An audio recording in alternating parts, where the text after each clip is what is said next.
I was 16 when I first realized that safety is just an illusion we tell ourselves to fall asleep. It was the summer of 2015, just outside of Tampa, Florida. The air was thick enough to chew on, a mix of humidity, wet asphalt, and the scent of impending storms. My parents had left for the Florida Keys on a Thursday morning, leaving me alone for a week. "Hold down the fort, Caleb," my dad had joked, tossing me the keys.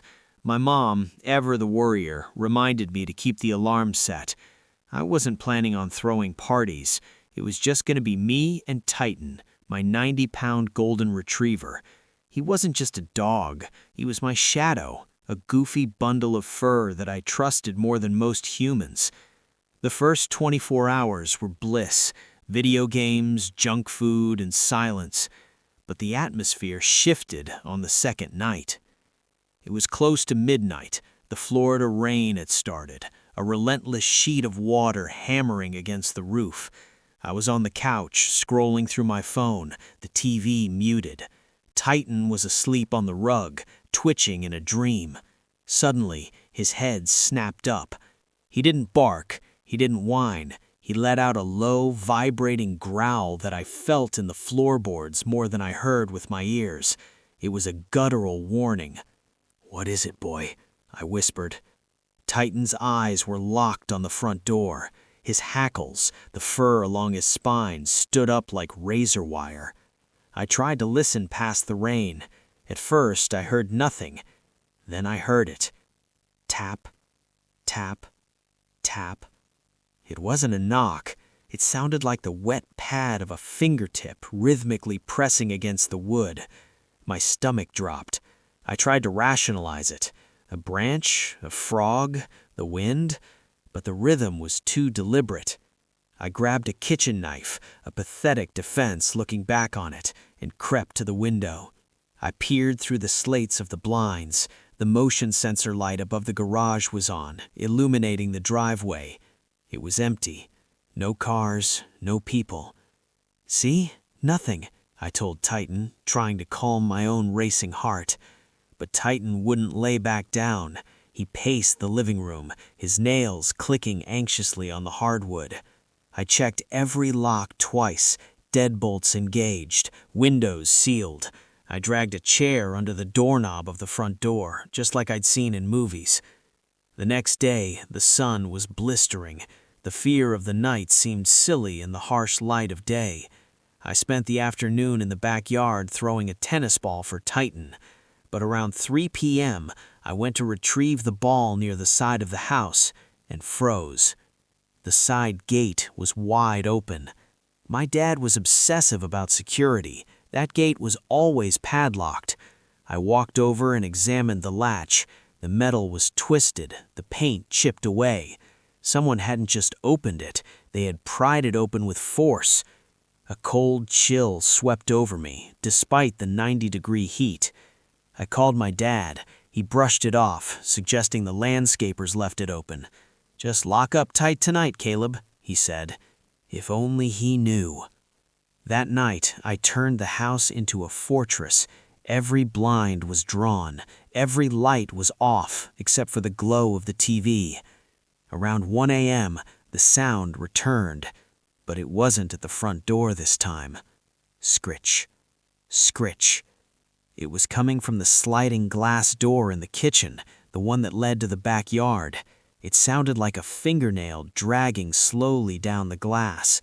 Titan exploded. He didn't just bark, he roared, throwing his 90 pounds against the glass door. I scrambled for my phone, my fingers trembling so hard I dropped it twice. I flicked on the backyard floodlights. For a split second, I saw him. A silhouette, standing in the center of the yard, a white t-shirt, dark shorts. He wasn't running away. He was standing there, staring at the glass, bathed in the sudden light. Then he casually turned and melted into the darkness behind the oak tree. My brain couldn't process what I had just seen. A random man, dressed in a makeshift disguise, hiding in the back room of a locked store at 3 a.m. "Hey, you can't be back here," I shouted, my voice echoing off the corrugated metal ceiling. I dropped the box I was holding and walked toward where he had vanished. The back room of a superstore is massive, rows upon rows of 30-foot steel shelving. It's easy to get lost. It's even easier to hide. I turned the corner where he had disappeared. Nothing. Just a long, empty aisle of diaper boxes. "Hello?" I called out. Silence. Then, from the aisle next to me, shovel. Shovel. I moved to the next aisle. Empty. Then from the aisle behind me, shovel. Shovel. He was toying with me. I pulled out my walkie-talkie to radio security, but static hissed back at me. The signal was dead in this part of the building. I started walking briskly toward the double doors that led to the sales floor. Thump. A heavy box crashed down from the top shelf right in front of me, exploding on the concrete. Dust plumed into the air. I looked up. The man was up there, perched on top of the racking, 20 feet in the air. He was looking down at me, his legs dangling like a child on a jungle gym. He wasn't smiling anymore. He dropped down. He didn't use a ladder. He slid down the vertical support beam like a fireman, landing silently. He was about 50 feet away from me now, blocking the path to the exit. I froze. He took a step toward me, then another. Then he broke into a sprint. I spun around and ran. I weaved through the pallets, knocking over stacks of merchandise to create obstacles. I could hear his footsteps behind me, heavy, rhythmic, closing the gap. I didn't dare look back. I burst through the emergency fire exit at the back of the loading dock, triggering the alarm. Rear! Rear! Rear! The klaxon streamed. I stumbled out into the cool night air of the loading bay and didn't stop running until I reached the guard shack at the perimeter gate. The police arrived and swept the building with canine units. They found a nest built behind a wall of paper towels. There were food wrappers, bottles of urine, and a sleeping bag. The man had been living there for weeks. They never found him. He had vanished into the night, just like the man in my backyard years ago. I quit that job a week later. I couldn't handle the feeling of eyes on me every time I walked past a dark aisle. I moved to a different city, got a day job, and tried to leave the creeping dread behind. But trauma has a magnetic pull. A few years passed. I was living in an apartment complex, working a typical 9 to 5. I was a night owl, though. I did my grocery shopping late at night to avoid crowds. It was a Tuesday, just after midnight. I drove to the 24-hour grocery store. The parking lot was desolate, a sea of empty asphalt under buzzing orange streetlights. I parked far back, habit, I guess, or maybe a subconscious desire to see anyone approaching. I was in the produce section, picking out apples, when my phone rang. It was a blocked number. I usually ignore these, but for some reason I answered. "Hello?" Silence. "Hello?" I repeated. Then came the sound. Heavy, wet breathing. It wasn't sexual, it was aggressive. Fast, shallow breaths, like a dog that had been running. "Who is this?" I asked. Click. They hung up. I frowned and put the phone in my pocket. 5 minutes later, in the cereal aisle, it rang again. Blocked number. "Look, stop calling me," I snapped. Breathing. Then a voice. It sounded synthesized, distorted. "Blue shirt, black jeans." My blood turned to ice. I looked down. I was wearing a blue shirt and black jeans. I spun around, scanning the store. It was mostly empty. A stocking clerk at the end of the aisle, an old lady in the pharmacy section, no one with a phone to their ear. "Where are you?" I whispered. "Closer than you think." Click. I abandoned my cart right there in the aisle. I didn't care about the food. I needed to get to my car. I walked quickly toward the front, my head on a swivel.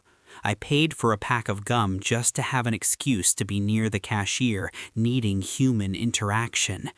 As I walked out the automatic doors, the humidity hit me, reminding me of that night in Florida years ago. The parking lot was foggy. I scanned for my car. There was someone standing next to it. A man wearing a gray hoodie and sunglasses at 1 a.m. He was leaning against my driver's side door, facing away from me. My phone rang in my hand. Blocked number. I answered, my eyes glued to the man by my car. "Are you standing by my car?" I demanded. The man by the car didn't move, but through the phone I heard a laugh, a dry, rasping chuckle. "Turn around, Caleb." My heart stopped. The man by the car was a decoy or a distraction. I spun around. Standing just inside the glass vestibule of the store I had just exited, standing behind the row of carts, was a man holding a phone. He lowered it slowly, locking eyes with me. It was the man from the warehouse. I recognized the gait, the tilt of the head. I didn't think. I sprinted toward my car. The guy leaning on it saw me coming and bolted. He was just a junkie hired to stand there, probably. But the man from the store was coming out now, walking with a terrifyingly calm purpose. I dove into my car, locked the doors, and tore out of the parking lot, running a red light to get away. I went to the police, but there wasn't much they could do. Prank calls, they said. Coincidence. I started scrubbing my digital footprint. I deleted Facebook, Twitter, everything. But I had an Instagram account I used for photography. I thought it was safe. I didn't post photos of myself, just landscapes. One day, I was at a coffee shop editing photos. A guy approached my table. Normal looking, maybe late 20s. "Nice camera," he said. "Thanks," I mumbled, not looking up. "You're at Lens Flare 88, right?" I froze. I hadn't told anyone that handle. He continued, too close now. "I love your shots, especially the ones of your backyard. The oak tree, beautiful lighting." I slowly looked up. It wasn't the warehouse guy. This was someone new. But the eyes, the predatory intensity was the same. "How do you know where I live?" I asked, gripping my coffee cup until my knuckles turned white. He smiled. "You tagged the location 3 years ago. Metadata, Caleb. It never really goes away." He dropped a piece of paper on the table and walked out. I unfolded the paper. It was a printout of an Instagram post I had made of Titan, my dog, years ago. But he had drawn a red X over Titan's eyes, and underneath, in jagged handwriting, he had written, "You got lucky once." I ran to my car, my hands shaking so hard I couldn't get the key in the ignition. My phone pinged, an Instagram DM, from user 99281. Message, "I'm watching you leave the coffee shop. Drive safe." I looked in the rearview mirror. A black sedan pulled out behind me. I drove for hours. I took random turns, circled blocks, and sped through yellow lights. The black sedan stayed with me for the first 20 minutes, then peeled off. But I knew they weren't gone. They were just handing off the baton. I realized then that this wasn't random bad luck. The home invasion, the warehouse, the parking lot, the Instagram stalker. It was all connected. Or maybe I was just a magnet for the darkness. Maybe once you look into the abyss, it marks you. I moved again. I bought a gun. I got a German shepherd named Rex, a descendant of the same bloodline as Titan. I became a ghost. But it ended last week. I was working a new job at a logistics center, a secure facility. Badge access only, cameras everywhere. I felt safe. I was in the break room alone. My phone buzzed. Unknown number. I stared at it. The room seemed to shrink. The air grew stagnant. I pressed answer. "What do you want?" I whispered.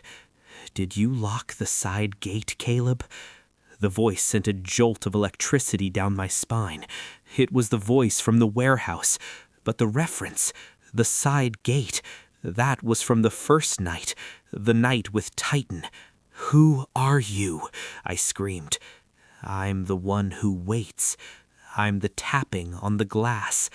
I'm the breath on the line. And I'm in the building." The lights in the break room flickered and died. I was plunged into total darkness.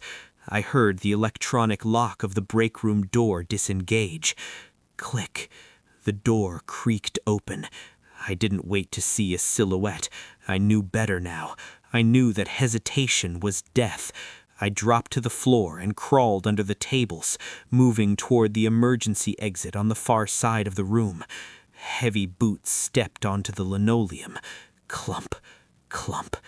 "Here, boy," a voice whispered. The same whisper I had heard outside my window 10 years ago. I reached the emergency door. I burst through it, spilling out into the main hallway. The fire alarm was blaring. He must have pulled it to unlock the doors. I ran to the security office. The guard was gone. The chair was empty, spinning slowly. On the monitors, I saw him. He was walking down the hallway I had just left. He was wearing a mask now, a simple white theatrical mask. In his hand, he held a crowbar. I didn't stay to fight. I didn't try to be a hero. I ran to my car and drove straight to the police station. They swept the building. The guard was found bound and gagged in a closet. The intruder was gone. But he left something for me. Taped to my locker in the employee changing room was a photograph. It was a picture of me sleeping in my bed, taken from inside my bedroom. The timestamp was from the night before. I don't sleep anymore. I sit in the dark, clutching my gun, listening to the wind. Every tap on the window, every creak of the floorboards sends me into a panic. People talk about closure. There is no closure. There is only the waiting. I know he's out there. He's patient. He's watched me grow up. He's watched me move. He's watched me live. And one night, when the rain is hitting the glass and the thunder shakes the walls, I know he'll tap again. Tap, tap, tap. And this time, I don't think the glass will hold.